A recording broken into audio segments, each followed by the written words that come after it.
Yo,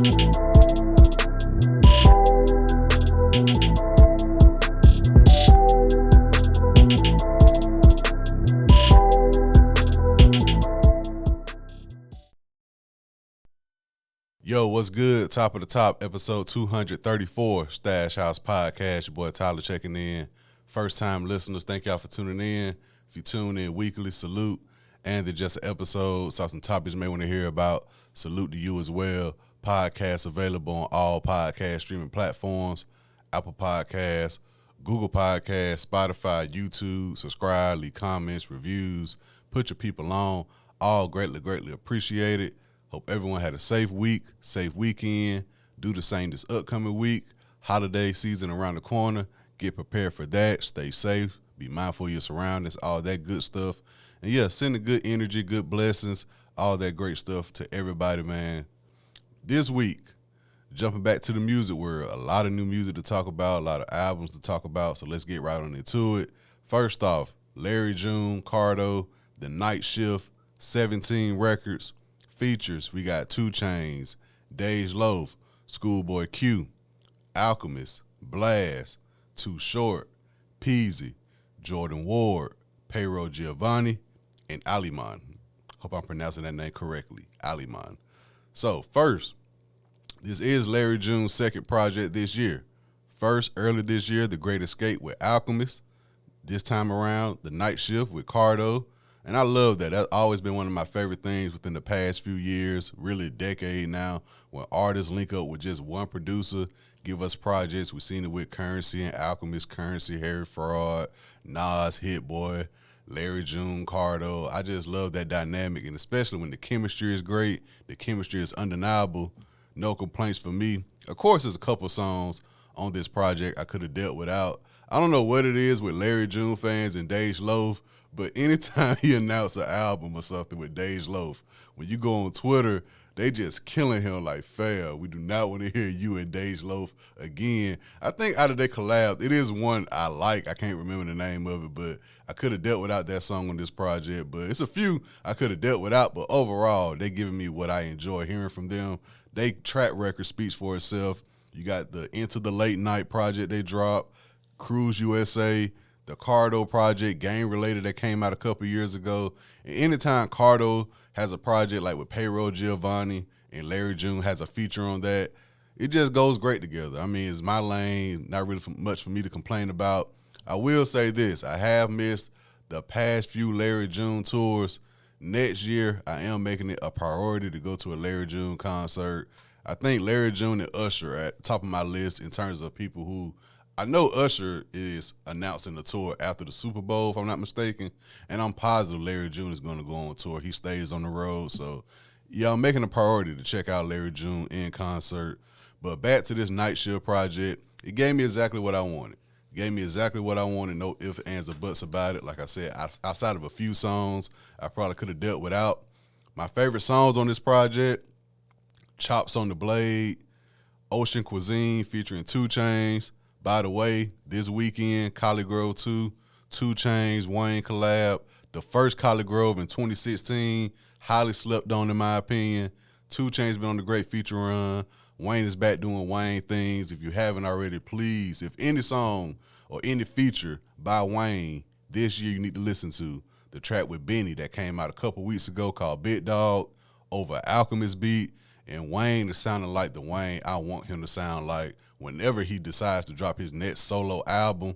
I said it months ago. I want Wayne to link up with Hit Boy. I did not expect Wayne to sound this good on the Alchemist beat with Benny. I'd love for Wayne to lock in with Alchemist, and there's a couple more producers I have on my list I'd love to see Wayne link up with. And if he's rapping like that on this Collard Grove 2, and I know 2 Chainz normally brings the best out of Wayne, I'm definitely looking forward to this Collard Grove 2 project. I enjoyed the first one, so yeah. But back to it, Ocean Cuisine featuring 2 Chainz, Love of Money with the Bone Thug sample. I really enjoyed that. Pop Out with Schoolboy Q. Literally, I'm waiting for Schoolboy Q to pop back out with a new album very, very soon. The Great Escape with Alchemist. Good to hear Alchemist back rapping. He seems to be enjoying that. He dropped his project. I think it had about 5-6 songs on it. He's rapping on a majority of that project as well. So it's good to see Alchemist playing both producer and artist again. Glass House Knocking, I really enjoyed. Won't Wait featuring Jordan Ward. I love to see Jordan Ward getting the recognition this year. I talked about him earlier this year on my mid-year special with the Fam Jam 4000 record. So I'm glad to see Jordan Ward getting the placement, especially with Larry June. I did not expect that song to sound that good. Let Me Know, I really enjoyed that. Made Away with Payroll Giovanni. I'm going on a limb and saying next year I would love to hear a Payroll Giovanni Larry June project produced by Cardo. That's just my bounce, what I enjoy hearing from both of them. Road Running, probably my favorite favorite song on the project. I'm not sure, but I think I posted a clip to TikTok with Carlton from Fresh Prince dancing. I forgot what episode. It was the episode they were trying to get into a frat, and they was at the house party, and it was when the guy told Will, like, you in the frat, but your cousin can't be in it. And Will went to go tell Carlton, let's go, and Carlton just dancing at the party. I put that on TikTok with the Road Running song playing in the background, and I think that shadow banned me. I'm not sure, so I think I'm shadow banned on TikTok right now, but who knows? But yeah, the Road Running song probably my favorite, and of course the record they dropped a couple weeks ago, The Good Kind. I enjoyed that as well. So Larry June, Cardo, They Run continues, a great tandem. My favorite, well, one of my favorite artist-producer tandem out in the game right now. So if you haven't already, check out the Night Shift 17 records. You will not be disappointed. And once again, like I said a couple years ago on this podcast, just take a good week or a weekend and go through Larry June discography, man. He got some heat within his discography, so check that out as well. Next project, Meek Mill, Rick Ross, Too Good to Be True, 17 records. Features, we got Cool and Dre, Bean, Vori, Fabulous, Tiana Taylor, DJ Khaled, Wale, The Dream, Jeremiah, French Montana, Future, and Shaq and Damian Lillard. They are on the remix to the Shaq and Kobe record Meek Mill and Rick Ross dropped a couple weeks ago. My thoughts on this project, for one, I got positives and negatives, of course. The positive first. It is something to listen to. I will give them that. It is something to listen to. It depends on what you're looking for, though. Because before this project, I was on this podcast saying I wish it was just a Rick Ross solo project, because in 2023, I do not know what type of content I want to hear from Meek Mill. That was the biggest dilemma for me going into this album. I'm like, damn, I want to hear Ross. I know there's going to be some great production on there, but I got to sit through Meek verses as well. And it's not a knock on Meek. It's just I don't know exactly what I want to hear from him. And I'm at the point now where I was talking to AJ a couple weeks ago. Probably my favorite Meek Mill song in terms of everything combined, every type of content, all in one song. It was from the Dreams Worth More Than Money album that came out with the Rico song with Drake that started that whole situation. He had to Jump Out the Face song with Future on that project as well. But it's called The Trillers. Meek Mill, The Trillers. If you haven't checked that out, it's probably one of, if not my favorite Meek Mill song. It's just a combination of everything. Family, friends, fame, everything combined in one song. And like y'all know me, the production was great as well.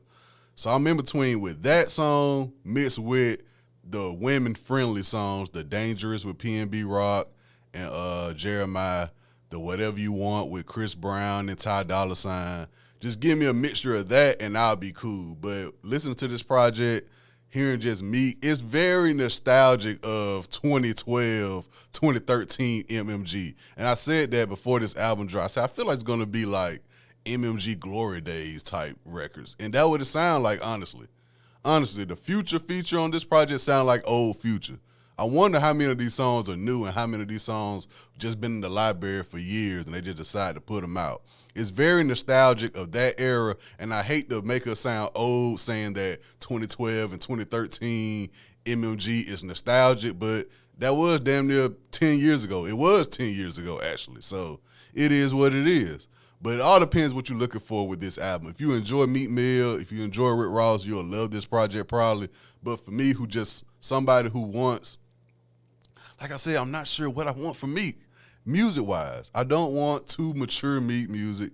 I don't want, I had a threesome, popping bottles. I don't want to hear that. But like I said, the Trillers mixed in with those women-friendly records, I think you give me a good combination of those two combined on like a 10-song project from Meek, I might be satisfied.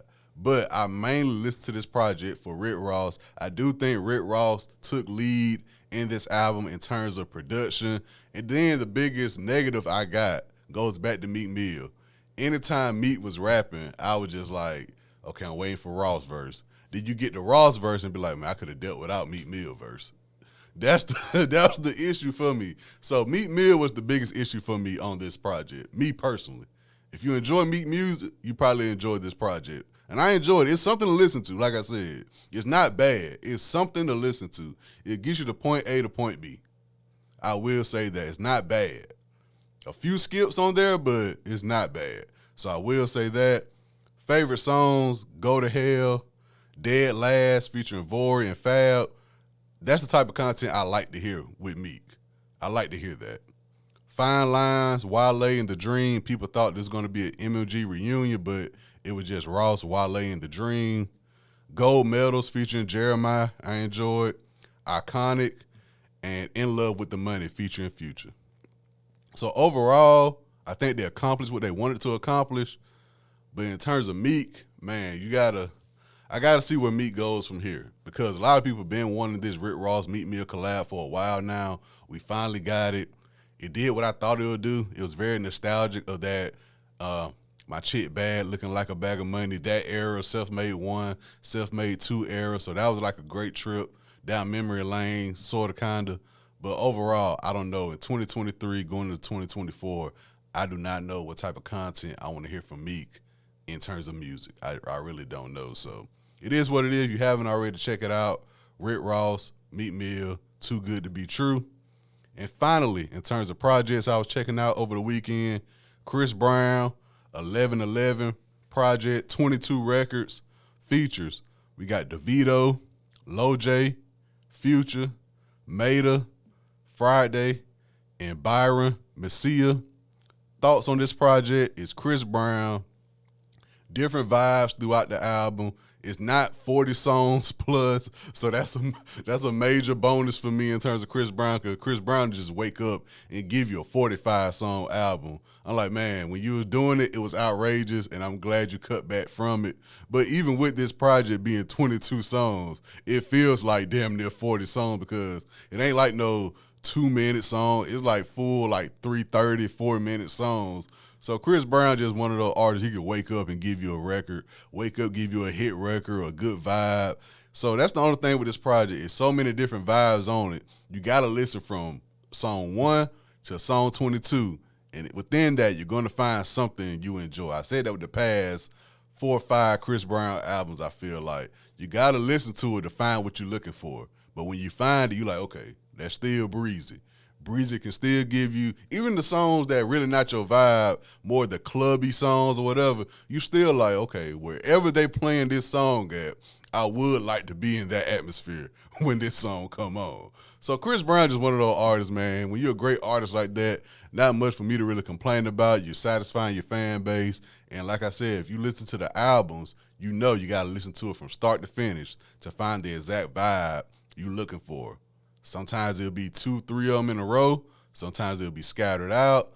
It's a full-length experience. It's a marathon, not a sprint with a Chris Brown album. That's the best thing I can tell you going into it. And even the songs that you like or the songs that you don't really care for, they do tend to kind of be in the same sound. What's the best description I could? They kind of sound the same. That's the best way I can describe it. Same thing with the Meek Mill, Rick Ross. There's a couple songs on that. It'll sound the exact same. You're like, okay, you could have just probably cut one of these songs out and kept the other one. But y'all know how it is today with streaming there. They got to take full advantage of that. But my favorite songs on this project, the intro, Angel Numbers / 10 Toes. The That's On You record featuring Future. I really enjoyed that. I enjoy what I'm hearing from Future lately. And y'all know Future and Metro Boomin have been teasing their project. And I'm here to say right now, the Future Metro Boomin project, the expectations for me are very high. I've been saying for years now, the only future project I'll be geeked about when he announced it is if it was a Metro Boomin collab. And they are teasing it, and I'm well prepared to listen to it. But just know, and when they announce it, I'm gonna come back and say it again. My expectations are through the roof for that album. But what I'm hearing from Future lately, I've been enjoying.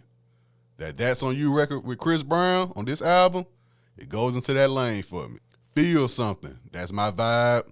Best Ever featuring Maida, that's my vibe.